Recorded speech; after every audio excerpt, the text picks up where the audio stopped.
नमस्कार दोस्तों, स्वागत है आपका अपने अपने YouTube चैनल यूपीपीसीएल क्रैकर्स के अंदर। तो पीजीसीआईएल का यानी पावर ग्रिड का जो बेसिकली सिलेबस है, इस पे एक कमेंट आया था कि इस पे एक वीडियो बनाई है। ठीक है, तो इसकी मैं डिटेल्ड वीडियो जो है वो एक अलग से बना दूंगा।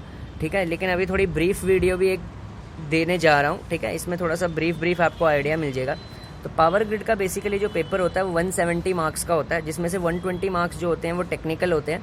ठीक है, और जो 50 मार्क्स का होता है वो नॉन टेक्निकल होता है। ठीक है, अब देखने वाली क्या बात है, पावर ग्रिड जो होता है बेसिकली इसका जो एग्ज़ाम होता है वो किन सब्जेक्ट्स में से ज़्यादा आता है। तो देखिए, सबसे ज़्यादा क्वेश्चन जो पावर ग्रिड में मिलते हैं वो मिलते हैं बेसिकली चार सब्जेक्ट से मिलते हैं। सबसे पहला पावर सिस्टम का वेटेज जो होता है पावर ग्रिड में वो सबसे ज़्यादा होता है। क्यों? क्योंकि पावर ग्रिड का जो जॉब प्रोफाइल है वो प्योरली पावर सिस्टम बेस्ड है। ठीक है, पावर सिस्टम में ट्रांसमिशन एंड डिस्ट्रीब्यूशन, जनरेशन और स्विच गियर एंड प्रोटेक्शन लगभग तीनों से पूरे के पूरे क्वेश्चंस कवर होते हैं। ठीक है, उसके बाद जो नेक्स्ट हमारे पास सब्जेक्ट आता है वो आता है इलेक्ट्रिकल मशीन्स। इलेक्ट्रिकल मशीन्स में से हमारे पास जो क्वेश्चन आते हैं वो बहुत ही ज़्यादा कहते हैं अच्छे अमाउंट में आते हैं पावर ग्रिड में। ठीक है, मशीन्स में सारी मशीन्स कवर होंगी, एसी मशीन, डीसी मशीन्स। जैसे एसी मशीन्स के अंदर transformer, synchronous motor, induction motor. ठीक है, और डीसी मशीन्स तो अपने आप में ही एक अच्छा सब्जेक्ट है। ठीक है, उसमें जनरेटर, मोटर दोनों से क्वेश्चन मिलेंगे। अब सवाल यहाँ पे ये पैदा होता है कि नेक्स्ट टॉपिक किससे ज़्यादा पूछा जाता है। तो सबसे पहले पावर सिस्टम, दूसरा मशीन्स, तीसरा मेजरमेंट्स। मेजरमेंट में पावर ग्रिड से पक्का क्वेश्चन देखने को मिलता है, और जनरली जो क्वेश्चन देखने को मिलते हैं ये पीएमएमसी हो गया। ठीक है, मेजरिंग इंस्ट्रूमेंट जो होते हैं ना, मूविंग आयरन, इसमें पूछता है पावर ग्रिड, बेसिक क्वेश्चन उठाता है यहाँ से। नेक्स्ट जो हमारे पास सबसे इंपॉर्टेंट आता है सब्जेक्ट वो होता है utilization of electrical energy. Utilization of electrical energy से पावर ग्रिड क्वेश्चन उठाता है, लुमिनस फ्लक्स से क्वेश्चन उठाता है, हीटिंग, टाइप्स ऑफ हीटिंग से क्वेश्चन उठाता है, और जो बेसिकली हमारे पास और टॉपिक्स होते हैं जैसे इलेक्ट्रिक ट्रैक्शन हो गया। ठीक है, और वेल्डिंग हो गया, इनसे भी क्वेश्चन पूछ देता है पावर ग्रिड। ठीक है, सबसे ज़्यादा लेकिन इल्यूमिनेशन से क्वेश्चन पूछता है अभी तक के प्रीवियस ईयर एनालिसिस के हिसाब से। बाकी पैटर्न चेंज होता रहता है, वो अलग बात है।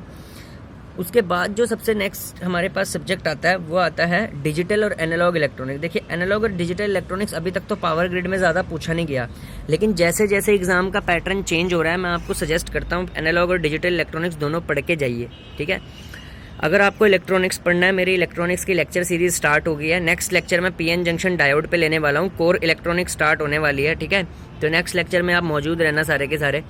ठीक है, और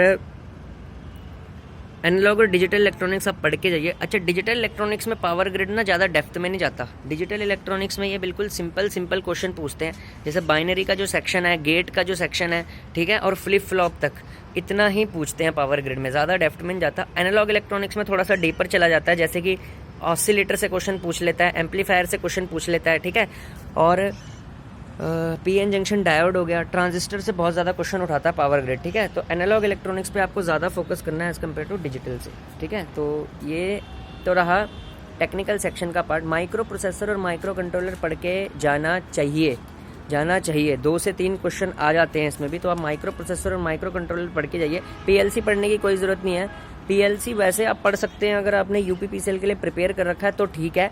जिसने नहीं प्रिपेयर कर रखा वो माइक्रो कंट्रोलर तक पढ़ के जा सकता है। पीएलसी के क्वेश्चन और स्काडा के क्वेश्चन पावर ग्रिड में नहीं आते। ठीक है, तो ये तो रहा हमारे पास टेक्निकल सिलेबस। ठीक है, पावर ग्रिड का इन्हीं सब सब्जेक्टों में से ही आना है और इन्हीं में से आता है। अब बात करते हैं इसके नॉन टेक्निकल सिलेबस की। पावर ग्रिड का नॉन टेक्निकल कभी भी डिफाइंड नहीं होता। ठीक है, अनप्रिडिक्टेबल होता है। मतलब क्या होता है इसके अनप्रिडिक्टेबल होने का, कि इसमें किस सेक्शन से कितने क्वेश्चन आएंगे ये कभी डिसाइडेड नहीं होता। ठीक है, जैसे कभी कभार इंग्लिश ज़्यादा आ जाती है, कभी कभार मैथ ज़्यादा आ जाती है, कभी कभार रीजनिंग ज़्यादा आ जाती है, तो इसका ना नॉन टेक्निकल मिक्स होता है। इसमें ये नहीं होता आपके लिए जैसे कि फिक्स होता है ना कि इतने क्वेश्चन आने हैं। इसमें किसी से भी, तो आपको क्या करना, नॉन टेक के सारे सब्जेक्ट को अच्छे से प्रिपेयर करके चले जाने हैं। ठीक है, और इंग्लिश भी इसमें अच्छी खासी आती है। ठीक है, आएगी बेसिक, लेकिन कवर सब कुछ करते हैं ये, एक्टिव पैसिव वाइज। ठीक है, और जैसे हो गए प्रेपोजिशन, ठीक है, और आर्टिकल्स, ठीक है, एंटोनिम, सिनोनिम। तो पावर ग्रिड इंग्लिश पूरी कवर करता है, मतलब 15 ही क्वेश्चन डालता है, 15-16 के आसपास, लेकिन लगभग सारी इंग्लिश कवर करता है। ठीक है, तो आपको इंग्लिश भी पढ़ के जानी है पावर ग्रिड के लिए। नेक्स्ट हमारे पास जो टॉपिक आता है वो आता है रीजनिंग का। रीजनिंग कोई सी भी किताब से आप पढ़ के चले जाइए, रीजनिंग के जो क्वेश्चन इसमें बेसिकली मिलते हैं ना सबसे ज़्यादा पावर ग्रिड में, वो मिलते हैं कोडिंग डिकोडिंग से। कोडिंग डिकोडिंग पावर ग्रिड बहुत ज़्यादा अच्छी पूछता है और सबसे ज़्यादा क्वेश्चन पूछता है, और ब्लड रिलेशन से ही ज़्यादा क्वेश्चन आते हैं। ठीक है, तो ये पॉइंट जो मैंने नोट कराए हैं अपनी कॉपी में लिख लेना कि किससे ज़्यादा क्वेश्चन पूछे जाते हैं। और अच्छा, जीके पावर ग्रिड के लिए पढ़े या ना पढ़े, देखिए जीके आप अपनी तरफ से पढ़ के चले जाइए, क्योंकि ना इसका नॉन टेक्निकल अनप्रिडिक्टेबल होता है। ये कभी जीके दे भी देता है और कभी जीके बिल्कुल नहीं भी देता। तो पावर ग्रिड में वैसे जीके कभी आती नहीं है, पर कुछ रीजन्स में ऐसा देखा गया है कि जीके आती है। ठीक है, देखो जो बंदे NR3 से पेपर दे रहे हैं, NR3 जिन्होंने सेलेक्ट किया है, NR3 वालों को जीके पढ़ना ज़रूरी है, क्योंकि NR3 में जीके डाल देता है कभी कभी। ठीक है, और NR1 और NR2 को जीके पढ़ने की ज़रूरत नहीं है, SR वालों को भी जीके पढ़ने की ज़रूरत नहीं है, लेकिन NR3 में जीके के क्वेश्चन 2019 में थे। ठीक है, तो NR3 वालों, जिसने NR3 रीजन सेलेक्ट किया वो जीके पढ़ के जाएगा, क्योंकि डाल भी सकता है और नहीं भी डाल सकता। ठीक है, तो थैंक यू।